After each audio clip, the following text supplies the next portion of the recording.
Visión País, construyendo ciudadanía, 9ª temporada. Es presentado por la Universidad Politécnica y Artística UPAP. Una universidad, todo un país, con el auspicio de la Universidad Nacional de Pilar.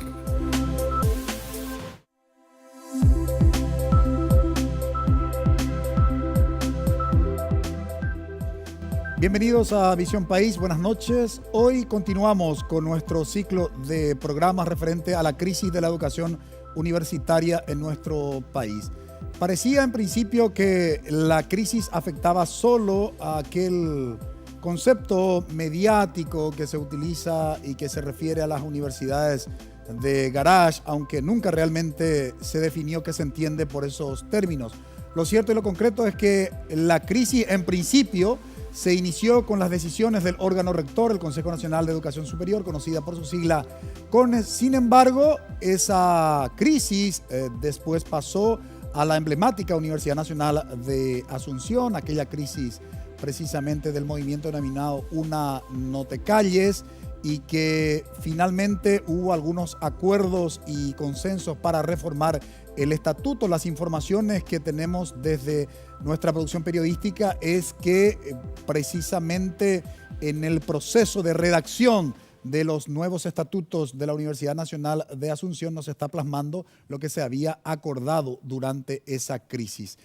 También la crisis se trasladó a otra universidad prestigiosa, como es el caso de la Universidad Católica Nuestra Señora de la Asunción. La crisis se dio en principio a partir de la destitución del cargo de un decano de la Facultad de Filosofía y Ciencias Humanas, el conocido profesor José Antonio Galeano, por haberse acogido a los beneficios de la jubilación y que pareciera una cuestión meramente de argumentación técnico-jurídica. Sin embargo, se agudizó ahí la crisis en la Universidad Católica, particularmente en la Facultad de Filosofía, y se está instalando otras cuestiones que hacen a la problemática de la Universidad Católica y que no es más que un síntoma de todo el subsistema de educación superior. Hay que recordar que desde la vigencia de la Ley 4995 de Educación Superior se han intervenido tres universidades públicas,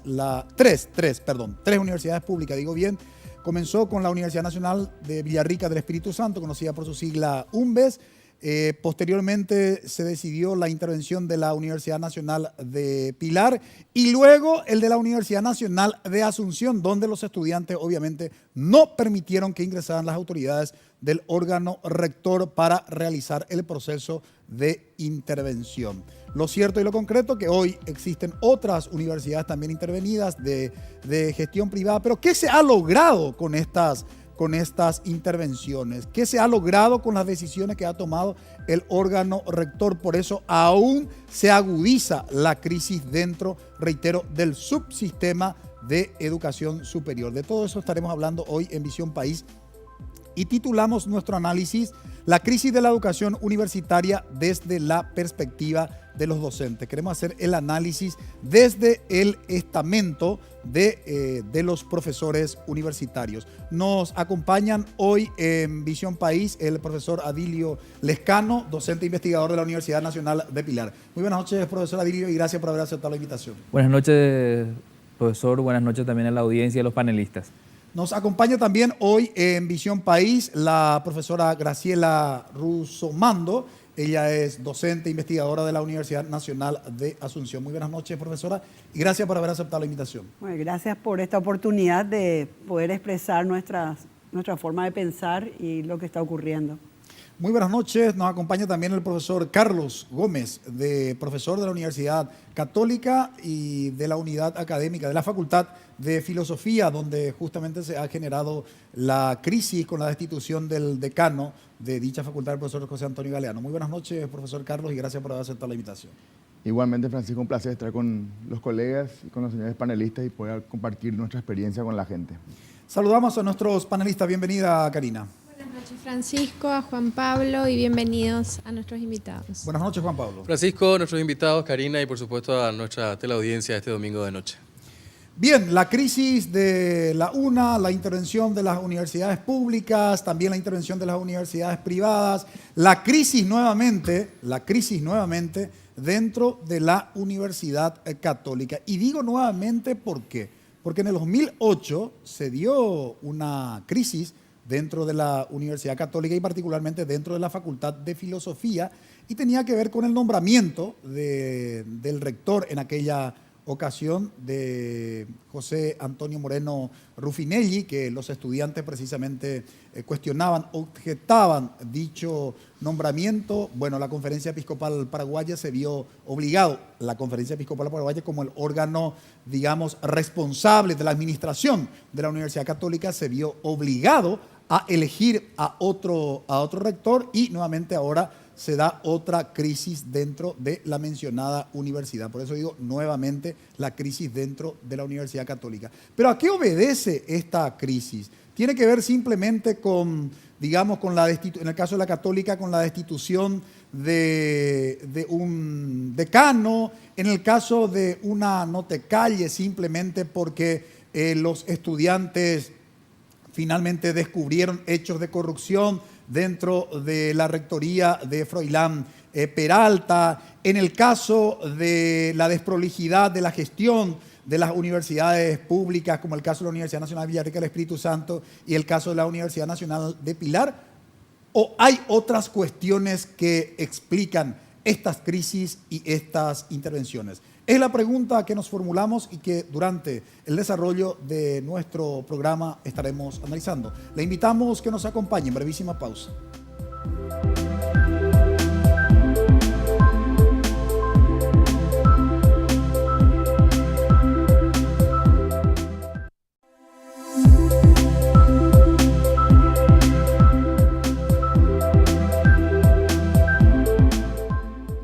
La crisis de la educación universitaria, pero desde la perspectiva de los docentes, es lo que hoy le estamos planteando a nuestra audiencia. Y sobre todo porque se habló mucho de la reforma universitaria, conjuntamente cuando se planteó la reforma en los otros niveles educativos. Cuando digo los otros niveles educativos me refiero a la educación escolar básica y la educación media. Ya en ese interín también se hablaba de la necesidad de la reforma universitaria y se creía que por una cuestión mágica con la sanción y promulgación de la Ley de Educación Superior de manera automática se iba a reformar este nivel educativo, es decir, se iba a reformar las universidades. Sin embargo, se están dando crisis consideradas muy agudas dentro del ámbito universitario. Se tiene una nueva norma y sin embargo se creía que con la norma se solucionaba todo. Digo, se creía, me estoy refiriendo a las autoridades políticas y a las autoridades educativas, que creían, reitero, que se iba a dar lo que algunos analistas denominan el institucionalismo mágico, es decir, que con la ley se iba a solucionar todos los problemas, digamos, que conviven dentro de este escenario universitario. Pero comencemos formulando la pregunta a uno de los principales actores del estamento universitario, que justamente son los docentes. Y quiero formular la pregunta al profesor Adilio, él es docente investigador de la Universidad Nacional de Pilar, una universidad pública regional. Digo regional para, digamos, para hacer una distinción de la universidad cuya sede está en la capital, que es la Universidad Nacional de Asunción, y que fue intervenida. ¿En qué año fue intervenida la Universidad Nacional de Pilar, profesor Adilio? En el 2014. ¿Cuáles fueron las razones de esa intervención? Y las exposiciones de argumento que se habían hecho después de una serie de denuncias planteadas justamente se dieron dentro del marco de supuestas irregularidades en el manejo financiero de la universidad. Y en ese sentido había pasado una serie de auditorías de parte de los diferentes estamentos de la universidad, y entre ellos aparece también los estamentos del Estado, entre ellos Contraloría, Auditoría del Poder Ejecutivo, y dentro de estas auditorías no se pudieron justamente evidenciar lo que se había denunciado como un problema o una irregularidad. Y dentro de este marco se había desarrollado esta intervención, pero me gustaría a mí plantear, para que se pueda entender el contexto de la intervención de la universidad, es justamente que se da en un momento político en nuestro departamento, donde el oficialismo ha perdido justamente la gobernación departamental. Y esto generó una crispación, porque el oficialismo de hoy, me estoy refiriendo a Pedro Aliana, que era como gobernador, tenía justamente a su cargo la gobernación y bajo su, digamos, su tutela perdió su candidato por una cantidad importante. Y creyó que la tenencia de la universidad en manos de Ríos, que es el rector, el doctor Víctor Ríos, fue lo que generó la pérdida de este estamento después de 60 años que estuvo en manos del Partido Colorado. Este contexto fue lo que abonó esto y salieron las denuncias como los supersueldos, apareció el hecho de que de repente existían docentes de izquierda, una de las demandas que está hoy en el CONES. Y esto, evidentemente, al no ser, digamos, evidenciados en el CONES, ocurrió un fenómeno en el 2014. ¿Se acordarán ustedes que se había votado en Cámara de Diputados el caso de la Corte Suprema de Justicia, la modificación de los miembros? Posterior a esa decisión, se tomó la determinación de intervenir la Universidad Nacional de Pilar sin que haya un solo elemento académico, porque para eso está el CONE, el Consejo Nacional de Educación Superior, para poder justamente velar por las cuestiones académicas dentro de las universidades. Y eso no se pudo evidenciar, no existió, y se evidenció durante la intervención que no había motivos para la ejecución de esa intervención. Y bueno, con las sugerencias quedadas después dentro de la universidad, que hasta ahora están siendo evaluadas y aplicadas. Bien, volveremos durante el desarrollo de nuestro programa y en una segunda intervención tu parecer respecto de la crisis. Profesora Graciela, la Universidad Nacional de Asunción experimentó una de las crisis más importantes en la historia de su desarrollo institucional. ¿Se superaron esas crisis al día de hoy? ¿Cómo está el proceso, digamos, de esos nuevos estatutos que de alguna manera van a representar cierta reforma de la UNA? Bueno, antes que nada, yo no estoy en el área política, ¿verdad? Yo soy bióloga molecular, soy investigadora hace 32 años y hago ciencia y tecnología. También soy docente titular en la Facultad de Ciencias Químicas de una cátedra de Bioquímica 2. Lo que quiero aclarar con esto es que desde el punto de vista de un docente y un docente investigador, va a ser mi postura, ¿verdad? Como docente realmente siempre fue muy bien conocida la Universidad Nacional de Asunción, ¿verdad? Son 128 años de universidad que tenemos y la docencia fue siempre muy respetada a nivel nacional y a nivel internacional. Como yo digo siempre, son 128 años de transmitir un conocimiento, ¿verdad? Porque uno lo que hace cuando hace docencia de grado, lo que hace es transmitir un conocimiento. En donde está aplazada la Universidad Nacional, a mi entender, es en todo lo que es posgrado, ¿verdad? Y en lo que es ciencia y tecnología, la parte de desarrollo y apoyo a la investigación en el país. Y tu pregunta, yendo directamente a tu pregunta, es, sí, hay una asamblea que está conformada por 2 estudiantes, 3 docentes. Dentro de los docentes uno es el decano generalmente. Y en ese lugar de más de 60 personas se delibera sobre cada capítulo y artículo del estatuto que se está desarrollando. En cierto modo está lento, ¿verdad? Porque se generan muchísimas discusiones.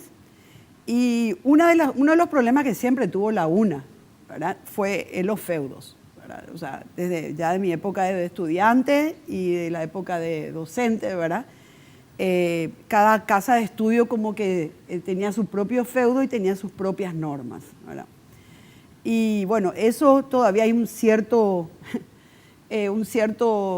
continuidad de eso, y entonces como que se impone con el que habla más fuerte, ¿verdad? Muchas veces, y falta de criterio en algunos puntos. Específicamente quiero hablar sobre el área de la investigación, que me preocupa muchísimo, porque siendo una universidad con tantos años y con tantos profesores y con tanta reconocimiento nacional e internacional, no quieran reconocer o apoyar a lo que es el docente investigador. Si me permitís, profesora, quiero volver en su segunda intervención para hablar puntualmente de ese tema. Solo me veo obligado a acotar lo siguiente. Nosotros le hemos tenido aquí en varias ocasiones a los estudiantes del movimiento Una No Te Calles, y precisamente una de las características de la crisis habían hablado de la mediocridad de muchos docentes de la Universidad Nacional de Asunción, citaron facultades puntuales, ¿verdad?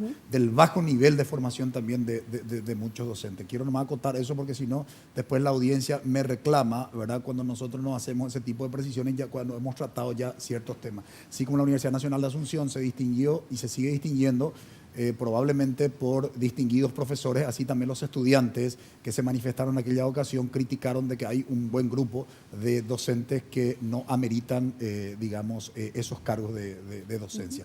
Profesor Carlos, la crisis dentro de la Católica, ¿cómo entender más allá de la destitución del decano de filosofía, profesor José Antonio Galeano?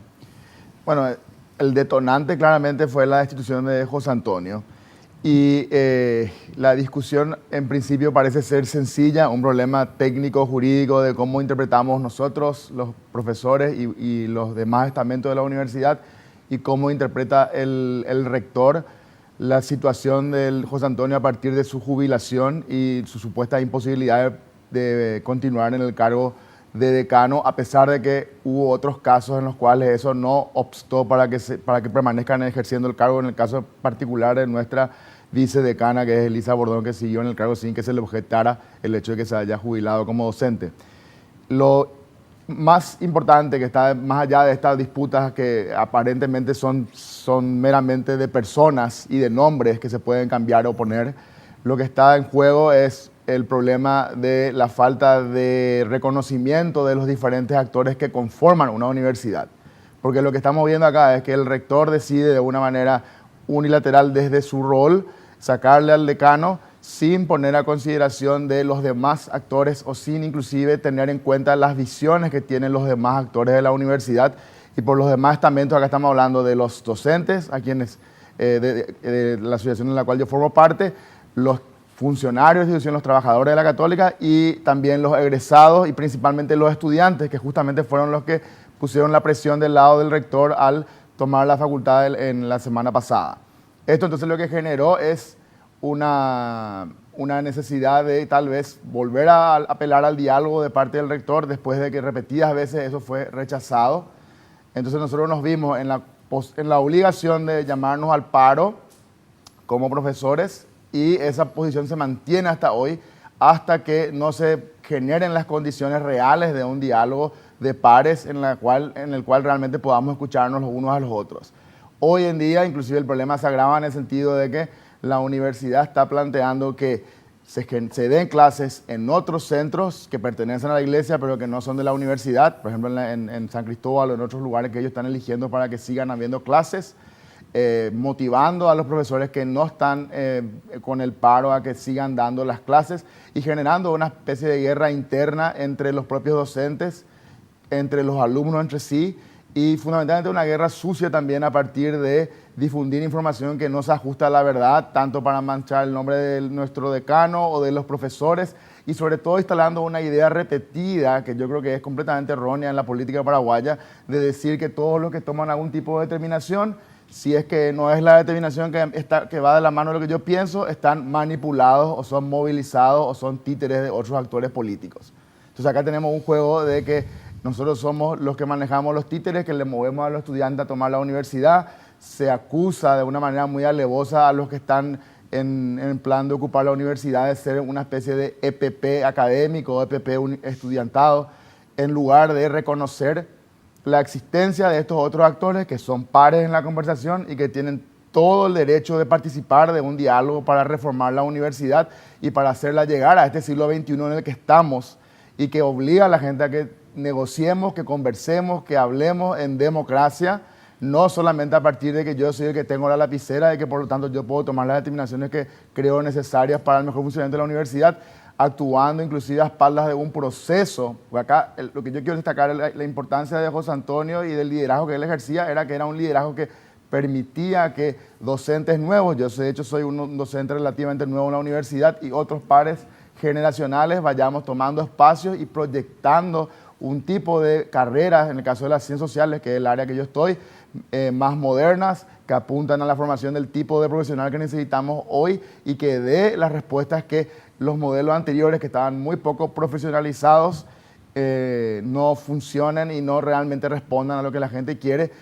Y creo que lo importante acá de lo que decía la colega justamente tiene que ver con las exigencias del mundo moderno, un docente investigador, por ejemplo, que no van de la mano con lo que la universidad genera para cada docente. Porque al final el docente no es ni docente, ni investigador, ni nada, porque no hay un reconocimiento de la autonomía y de las necesidades de cada sujeto para poder generar eso que se requiere en la sociedad. Quiero volver sobre ese tema, profesor. Tengo que cumplir con mis anunciantes. A la vuelta va a tener intervención los panelistas, pero creo que de alguna manera quiero señalar antes de ir a la pausa lo que el profesor Carlos Gómez planteaba.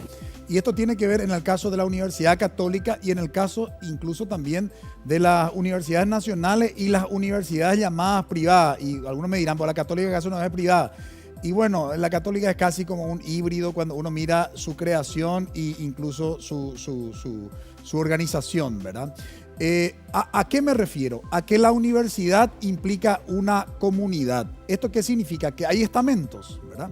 O sea, la universidad, cuando hablamos de la Universidad Católica, bajo ningún punto de vista, el concepto de católica puede estar por encima de la universidad. Primera cuestión. La iglesia tiene su propio régimen y ese régimen no se puede trasladar en el ámbito de una gestión académica. Más allá de que la responsable de la gestión de esa universidad sea la Iglesia Católica. Lo mismo si trasladamos en el caso de las universidades privadas. No es que son privados y esto es una empresa y nosotros hacemos lo que queremos acá. No, primero es universidad y luego viene la gestión. Lo mismo en el caso de las públicas, digamos, ¿no? Donde se tiene que instalar algunas cuestiones como la cuestión de la gratuidad, la cuestión de la inclusión, la cuestión de que en las universidades se tiene que discutir, las universidades nacionales se tiene que discutir las políticas públicas, en fin. Y yo creo que eso todavía es una deuda. ¿Qué es una deuda? El modelo de universidad, ¿no?, que requiere este país. A la vuelta de la pausa nos ocupamos de eso.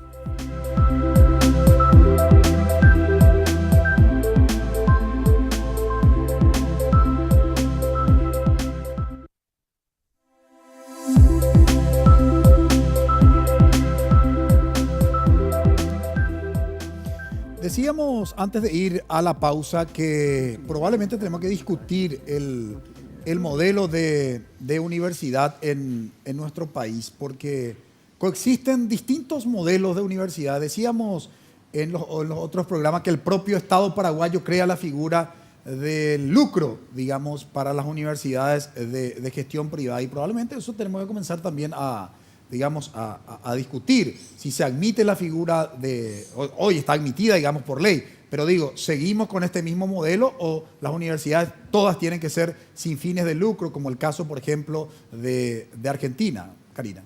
Sí, pero básicamente creo que hay que hacer hincapié, Francisco, y en base a lo que decían nuestros invitados, la necesidad de democratizar el ámbito de la educación superior, la necesidad de democratizar todo lo que tenga que ver con el devenir de nuestras universidades, sean públicas o privadas. Estamos reconociendo la universidad como una comunidad con diferentes actores, diferentes necesidades, diferentes intereses, pero tengo que hacer hincapié necesariamente porque estamos terminando una semana que fue una semana justamente en la que la democracia fue otra vez colocada como parte del debate de cuáles son los límites de un proceso democrático. Y quiero hacer alusión a lo que decía el profesor Carlos Gómez en términos de esta intencionalidad de que cada vez que surge una voz crítica, una voz de protesta, siempre aparece el manto de la ideologización de los intereses particulares. Ahí hay algo detrás, hay alguien que les está manipulando, como si los estamentos o sectores que se movilizan y plantean un modelo diferente de organización o de convivencia, sí o sí debieran tener a alguien por detrás y fueran incapaces incluso de pensar por sí mismos. Y en el ámbito universitario esto duele, ¿verdad? Porque justamente la universidad debería ser la cantera de un nuevo pensamiento, donde el nuevo pensamiento debería ser bienvenido, no rechazado y maltratado de la forma que está siendo por parte del cuerpo docente, de los estudiantes, de los funcionarios que plantean cuanto menos una posición diferente al status quo, ¿verdad? Yo creo, Francisco, nuestros invitados y Karina, un tema muy importante. Todos los que estamos acá somos docentes universitarios y todos sabemos a flor de piel realmente la realidad de lo que significa en muchos de los casos ser docentes taxi, de estar de aquí para allá y en qué momento tenemos ese tiempo de calidad, de dedicarnos realmente a la investigación. Muy pocos son los maestros universitarios que tienen esa posibilidad de ser otra vez con esa categoría especial de investigadores. Pero la mayoría tenemos que estar de una universidad a otra, dando 1 hora, 2 horas de nuestro tiempo, nos vamos al interior, venimos, estamos en Asunción. O sea, es una cuestión de debate que me parece importantísimo lo que estamos haciendo hoy en relación a este tema particular. Lo que decía Karina me parece importantísimo. La universidad tiene que ser justamente el espacio donde se generen estos debates, porque va a ser el único lugar donde vamos a encontrar una diferente y variopinta calidad de personas, de grupos sociales que puedan generar justamente estos debates. Pero ahí yo creo que también tenemos que ver justamente una universidad que se quedó en el tiempo, desde la malla curricular, desde la formación de los docentes, desde la calidad de esa educación que uno va a transmitir al alumnado que está en ese momento, con qué se va a empezar justamente a trabajar para cambiar lo que se está viviendo actualmente. Y se da con lo que tuvimos, una nota de calles, donde los alumnos tomaron el protagonismo. En ese sentido, a título personal, creo que los docentes dejaron un espacio importantísimo en aquella oportunidad de salir al paso y decir, estamos cansados de esta situación. Y en cierta manera creo que se da ahí una autocensura por la cuestión económica. O sea, doy mi opinión en contra de la situación actual, me quedo sin trabajo. Entonces, creo que también es una situación muy delicada en muchos de los casos que se tiene que dar en relación a este debate en particular de la calidad de los docentes en materia universitaria. Yo creo que no son los culpables, es la situación que estamos viviendo, es la que en cierta manera los vuelve rehenes de poder generar ese cambio de mentalidad. Y lo que decía Karina, con esto termino, me parece interesante rescatar cómo se vivió en el Brasil en la década del 60, 70, esa revolución educativa desde las universidades. De ahí salieron grandes filósofos, grandes poetas, grandes políticos desde las universidades. Y ojalá que esta situación que estamos recordando hoy con una nota de calles y lo que estaban viviendo los de la Universidad Católica genere un nuevo liderazgo después de esta experiencia, Francisco.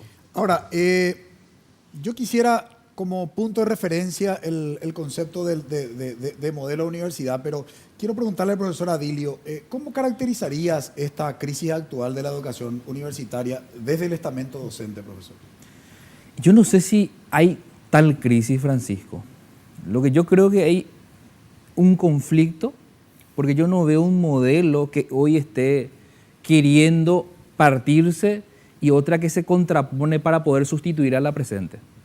Yo no veo eso. Yo veo que hay crisis sintomáticos, en este caso, conflictos sintomáticos en las universidades que nos dicen, por un lado, de que este modelo ya no da más. Pero no veo todavía que surja uno que nos diga, bueno, esta es la alternativa a la que existe ahora. Entonces, me parece a mí que esa es una tarea que nosotros los docentes tenemos que hacer hoy, porque caso contrario, estamos nosotros de alguna manera discutiendo el mismo modelo que en este momento dispara esta crisis, ¿verdad? O sea, no hay una reacción en contra del verticalismo, si bien son esporádicos, focales las que existen, no se dan de una manera crítica. O sea, la democratización, como bien planteaba Karina, no se discute en el ámbito universitario, no se discute. Entonces, yo no veo que exista una crisis, yo veo conflictos sintomáticos que hoy me dicen que se dan a consecuencia de la coyuntura política. ¿Por qué? Porque lo que ocurrió en Pilar, por ejemplo, se dio dentro del marco de la transparencia que se pregona desde el gobierno. O sea, un discurso de la transparencia que en realidad no tenía el objetivo de transparentar. Lo que lo tenía como objetivo es justamente instalar detrás de la pantalla de la transparencia una persecución al enemigo político de turno. Entonces, esto nosotros los docentes no lo discutimos, o sea, no lo planteamos nosotros como un problema.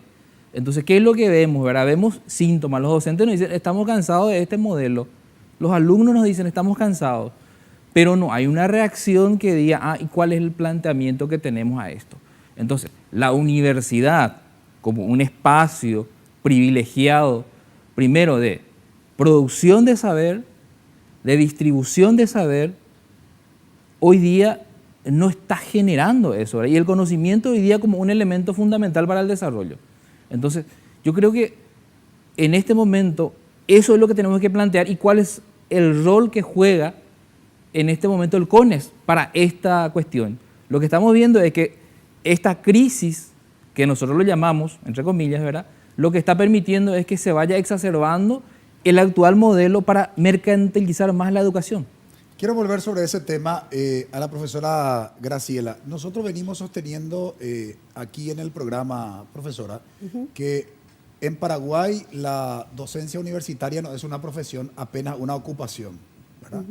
Y digamos, no hay una carrera más allá de una universidad u otra que, digamos, puede establecer, entre comillas, algún tipo de carrera en su estatuto, ¿verdad?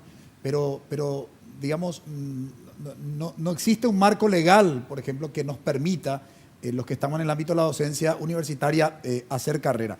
En el caso particular de la Universidad Nacional de Asunción y su experiencia, sobre todo, de la docencia vinculada a la investigación, ¿actualmente en qué situación está? Bueno, yo quiero aclarar, ¿verdad? Yo tengo 32 años en la Universidad Nacional de Asunción como docente e investigadora y nunca trabajé en el sector privado. No sé qué es trabajar en el sector privado. Me dediqué a la enseñanza, a la docencia en la Facultad de Ciencias Químicas y me dediqué a la investigación toda mi vida, ¿verdad? Cuando no había plata para hacer investigación y cuando el PRONI no existía, ¿verdad?, para dar un incentivo a los investigadores. Sin embargo, ¿verdad?, los que impulsamos la ciencia y la tecnología en este país, y me siento representada por la Universidad Nacional de Asunción, ¿verdad?, hace 30 años atrás, los que estábamos impulsando esto, somos todas personas entre 55 y 60 años de edad, ¿verdad?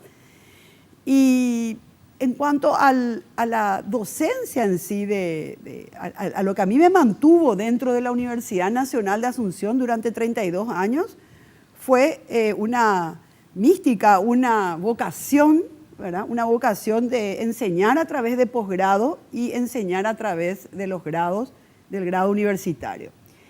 O sea que yo sinceramente, con respecto a lo que vos dijiste recién de que el estudiante dice que hay profesores mediocres, malos profesores existieron siempre, buenos y malos profesores, aún en el mejor momento de la Universidad Nacional de Asunción. O sea, hay buenos y hay malos docentes.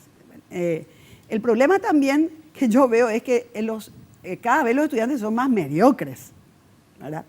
Y como yo siempre le enseñé a mis hijos, les dije, está bien lo que te enseñen en la facultad, ¿verdad? Pero vos tenés que leer de un libro en tu casa independientemente también. de esa experiencia particular, Sí, profesora. pero vos tenés que leer también en tu casa. Tenemos Y la que gente admitir, no quiere leer pero más. tenemos que admitir la problemática. A ver. ¿Qué problemática? Mira, politización, desde que yo entré en 1980, en el 80, yo hice mi primer año en la Facultad de Ciencias Químicas. Le digo cuál es la problemática. Stroessner tenía totalmente tomada la facultad. ¿Cuál es la problemática? Por Los ejemplo. propios docentes e investigadores de la UNA me Sí. dicen, no puede ser que dependa de la voluntad del rector acceder a la categoría de docente e investigador de una universidad tan prestigiosa como la UNA.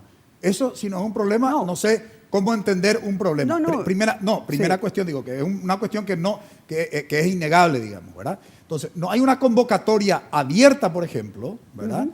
Para presentarse. Muchos que están con esa categoría no son evaluados por el órgano rector del Estado, ya sé que es a el qué te Consejo referís. Nacional de Ciencia y Tecnología, sino depende simplemente de la voluntad de quien ocupa un cargo de rectoría dentro de esa universidad. No, En fin, o sea, hay una problemática real. Esa problemática real no la podemos negar. yo quiero- Que hay profesores que según los alumnos, que para mí evidentemente es uno de los estamentos, Sí. ¿verdad?, que está en condiciones de poder evaluar y calificar el desempeño docente, tienen que ser oídos, por supuesto, los alumnos, ¿verdad?, y considerar, bueno, a ver, esto se ajusta a la veracidad de los hechos o no. Pero quiero tengo que cumplir con mis anunciantes, quiero volver a la vuelta de la pausa, precisamente con el profesor Carlos Gómez, para poder explicarnos lo que está aconteciendo dentro de la Universidad Católica en el contexto de la crisis de la educación universitaria y no ya simplemente, como él mismo señaló en el bloque anterior, simplemente de cuando se habla de la crisis de la Católica en hablar del decano o del rector. Brevísima pausa.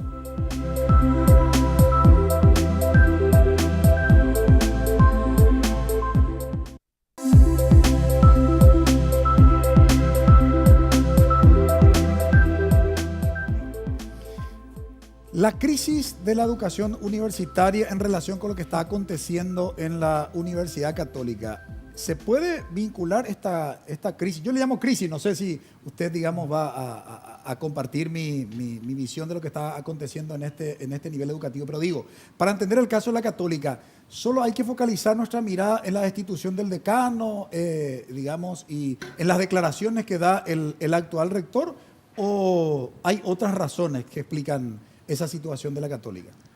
Bueno, ahí en línea con lo que estábamos hablando antes. Por un lado tenemos que considerar cuál es el modelo de universidad que queremos y por otro lado tenemos que empezar a hacer funcionar de manera coherente estas ideas nuevas, que un poco lo que manifestaba la profesora antes que yo, de la figura del docente investigador, de lo que se mencionó también acá, del docente taxi, de los profesores que van de aquí para allá, del tiempo que asignan para poder generar conocimiento. Acá lo que tenemos que hacer es reconocer la dignidad y la identidad de cada uno de los actores, porque finalmente el problema es de cuál es el rol de los estudiantes, quiénes son los estudiantes, qué son los profesores, para poder hacer un juego compartido de estos diferentes actores realmente un modelo que le dé su lugar a cada uno. Acá lo que tenemos es un modelo de universidad que históricamente era yo creo que meramente de transmitir conocimiento, como estábamos hablando, un tema de pasar conocimiento de uno a otro sin cuestionar el conocimiento que se iba transmitiendo. Ahora estamos en una fase en la cual el concepto es del docente investigador, quiere decir que lo que estamos buscando es una persona que genere conocimiento para poder generar justamente la crítica de lo que se va transmitiendo y sin embargo, en el resultado final todavía no se termina de aceptar que eso es lo que esperamos de la universidad y seguimos manejando inclusive un híbrido que creo que es de los peores en este momento, en el sentido de que hay una visibilidad mayor de la necesidad de lucro. O sea, lo que queremos es ganar, queremos transparentar, un poco el problema que se hablaba en la universidad del caso de Pilar, queremos transparentar, queremos instalar los conceptos de eficiencia en la educación que nadie probablemente va a estar abiertamente en contra o cuestionando eso, pero sí cuestionando cuando eso se traduce en minimizar la dignidad del docente en nombre de una supuesta transparencia que en realidad lo que hace es le saca la autonomía para generar conocimiento de manera libre. Porque en el fondo lo que un docente investigador necesita es autonomía laboral que esté respaldada por sus acciones, sean publicaciones, sean mejores estudiantes, sean mejores resultados en el largo plazo, que también le den al estudiante, y acá quiero retomar la idea de la universidad como formadora de personas dignas, de generar el intercambio de opiniones que es el que va en el largo plazo a ser mejores personas a nuestros estudiantes y no simplemente gente que va pasando de curso en curso para salir a hacer algo en la vida que después a lo mejor ni siquiera tiene que ver con su búsqueda personal y que termina influyendo en la manera de ver la sociedad sin ningún tipo de pensamiento crítico y sin ni siquiera la formación instrumental que debería en teoría, garantizar una universidad mercantilizada que apunta a los consumidores antes que a los ciudadanos. ¿Qué se puede agregar a toda esta caracterización de la situación por la que están atravesando las instituciones universitarias? Bueno, yo quería continuar con lo que decía el profesor Adilio, porque me parece interesante profundizar en esa cuestión de los síntomas, ¿sí?, de una crisis o de un conflicto, pero síntomas que en realidad nos tienen que generar cuanto menos la expectativa o esperanza de que sí hay un modelo que se está construyendo, aunque incluso de manera no orgánica, no meditada, no asimilada u oficializada. ¿A qué me refiero? Las crisis que van surgiendo, o los síntomas de los conflictos que vamos viendo, en realidad surgen cuando empieza también aparece el germen de un nuevo modelo en aula, con docentes críticos, cuando los estudiantes se logran organizar. La toma de una universidad es la señal más elocuente de que hay un modelo que sí se está generando. Un modelo en el que los estudiantes sentían que tenían ya posibilidades de ser reconocidos, de participar, de incidir. Cuando se corta ese modelo, aparecen, ¿sí?, como conflictos.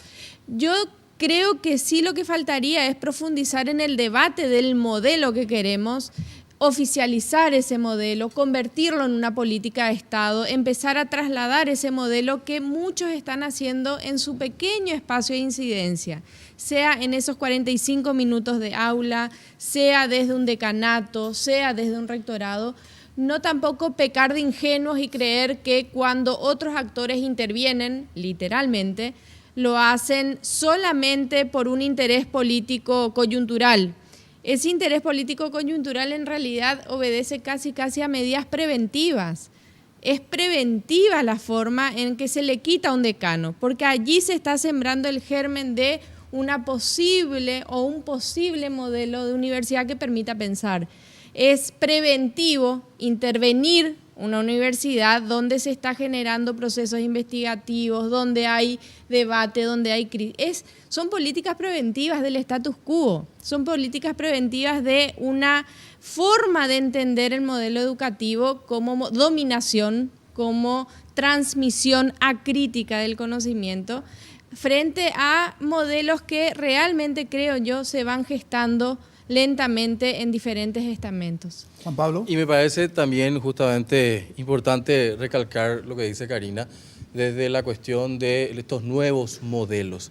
Pero esos nuevos modelos se van a dar, yo creo, solamente desde estas cuestiones tan de crisis que estamos viviendo actualmente. Si eso no existe, no van a existir nuevos modelos. Va a ser difícil, va a ser duro, van a perder incluso años académicos, como perdieron casi los de ingeniería en la Universidad Nacional. Pero una cuestión que dijo la profesora, me parece, o uno de los invitados, fue la cuestión también de la responsabilidad del alumnado. En mi caso particular, cada vez que me toca iniciar un semestre, les interpelo, porque me toca justamente dar el primer año de la universidad en la Facultad de Derecho, les digo, ¿saben ustedes a qué vinieron? Porque yo creo que esa labor, lo que decía Karina, es justamente muy importante. Si nosotros como docentes no tenemos la capacidad de poder ponerles contra un espejo y decirles, señores, 6 años de pérdida de su vida es demasiado tiempo en los tiempos actuales, donde los tiempos son mucho más rápidos y el conocimiento dura tan poco en comparación a 40 años atrás.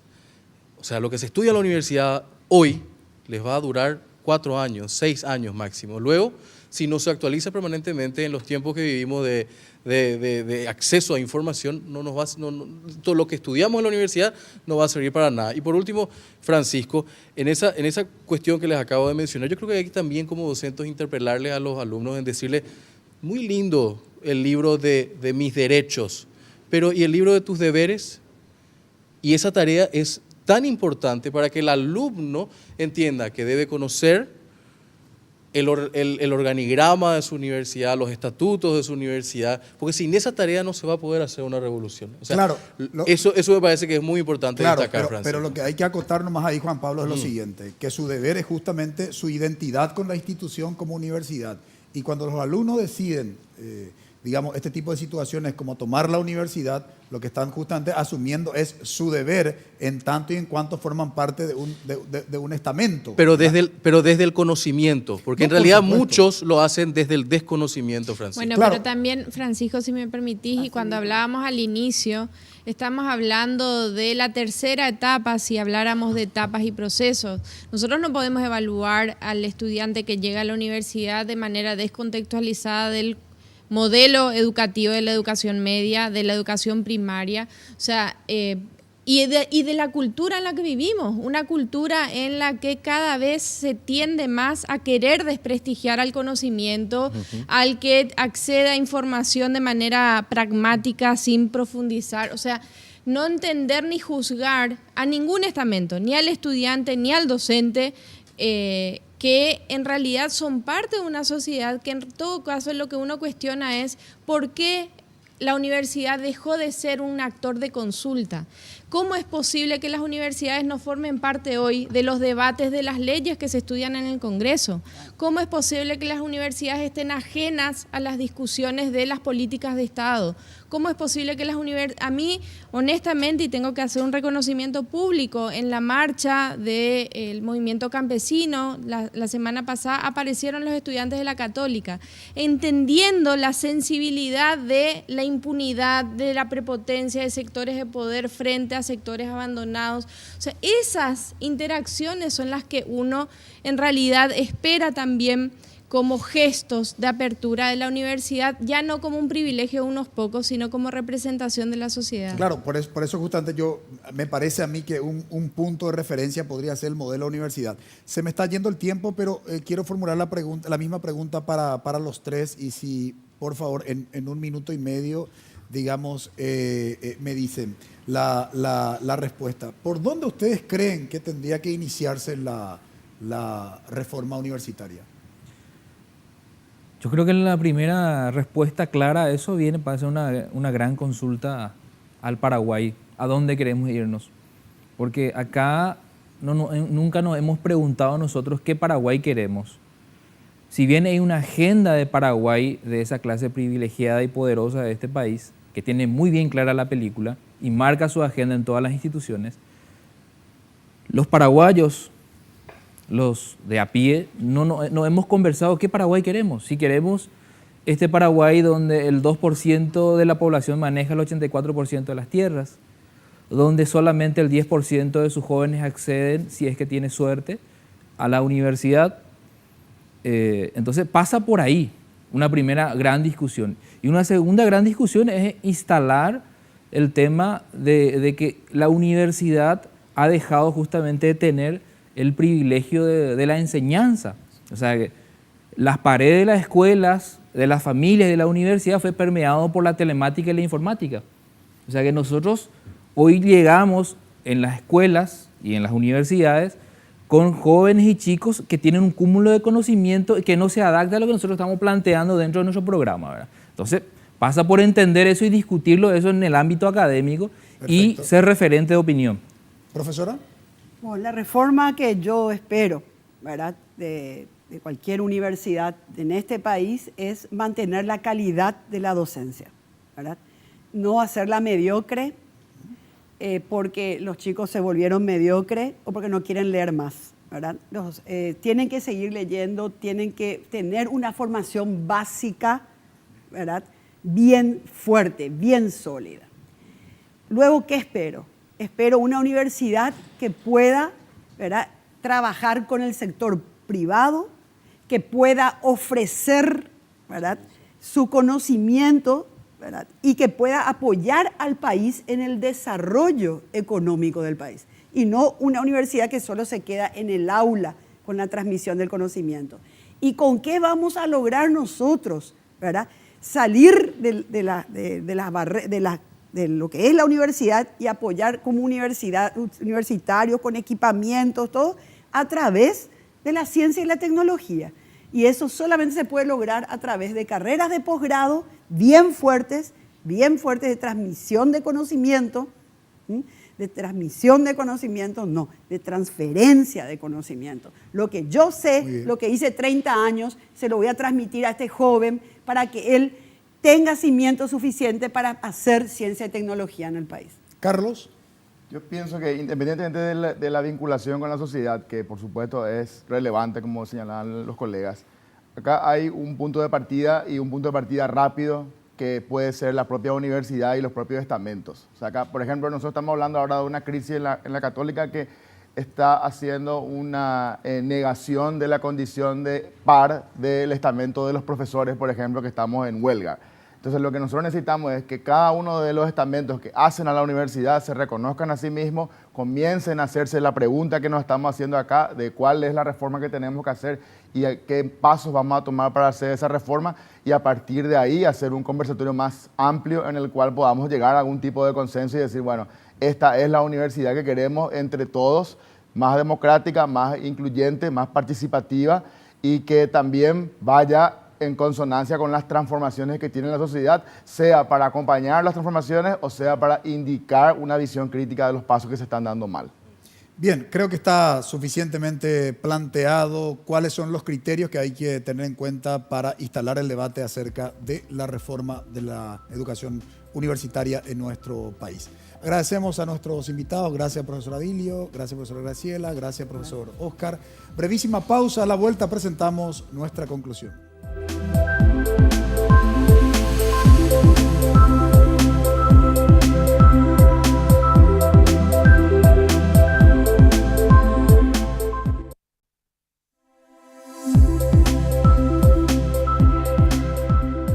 Las universidades están experimentando una crisis y como manifestación de esa crisis, últimamente tenemos el caso de la toma del rectorado de la Universidad Católica Nuestra Señora de la Asunción.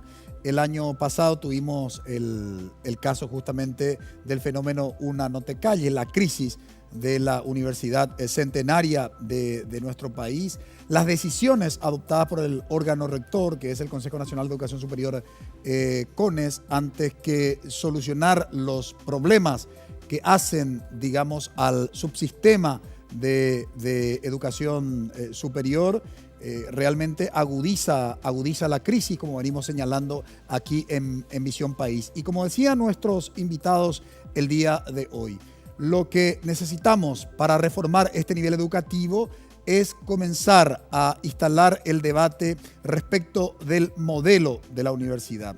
¿Cuál es el modelo, el tipo de universidad que requiere este país? Por ejemplo, la semana pasada, digamos, con la sanción de una ley y el veto del Poder Ejecutivo de esa ley respecto de la condonación de la deuda de los productores campesinos. Se discute ese tipo de problemáticas en Paraguay cuando uno de los problemas estructurales y serios de este país tiene que ver con la pobreza y fundamentalmente no solo con la pobreza, sino con la desigualdad.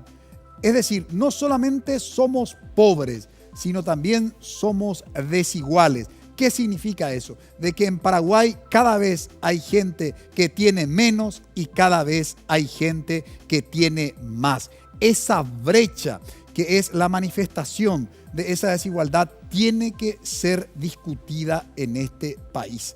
Y si eso no se discute en el ámbito del recinto universitario, si las universidades no acompañan la dinámica de la sociedad, la problemática que experimenta este país, esta nación, entonces la pregunta, ¿dónde se va a discutir? ¿Dónde se van a plantear soluciones alternativas a los problemas estructurales de la sociedad paraguaya? Esa es la pregunta que hoy nos formulamos en Visión País, pero al mismo tiempo respondemos como una, digamos, alternativa de solución que debe ser en el ámbito universitario. Es ahí que se tiene que discutir, es ahí donde se tiene que investigar, es ahí donde se tiene que diseñar soluciones alternativas.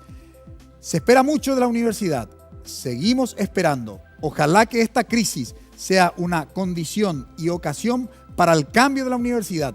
Cambio de la universidad entendida como que la universidad debe acompañar la problemática de la sociedad para darle soluciones alternativas. Agradecemos su preferencia, que tengan un buen inicio de semana. Buenas noches.